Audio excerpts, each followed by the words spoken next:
Understanding slow to act in English. Hello, dear viewers. Welcome to our channel, where we make English easy and fun to learn. Today, we're going to explore a common English phrase, slow to act. This phrase can be a little tricky, but by the end of this video, you'll understand it perfectly and know how to use it in your conversations.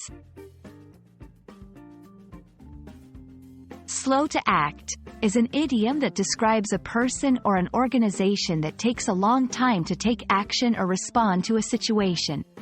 It's often used in situations where there's an expectation for quick or immediate action, but there's a delay instead.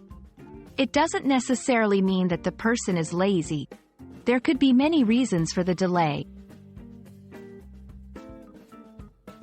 Let's look at some examples to see how slow to act is used. In a business setting, the company was slow to act on the new market trends, which resulted in a loss of revenue. In a personal scenario, when I told him about the leaking roof, he was slow to act, and now the damage is worse. There are several reasons why someone might be slow to act. They might need more information, be unsure of the best course of action, or they might simply procrastinate. Understanding the context is key to interpreting the phrase correctly. Now, let's practice using slow to act in a sentence. Remember, the phrase can be used in various contexts, from formal to informal. For example, the government has been slow to act in addressing the environmental issues.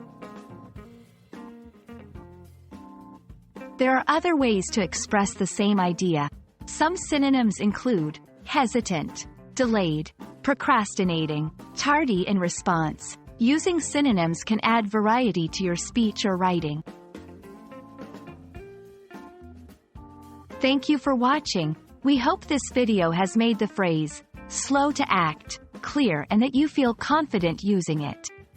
Remember, being slow to act isn't always bad, but it's important to know when to speed things up. Happy learning, and see you in our next video.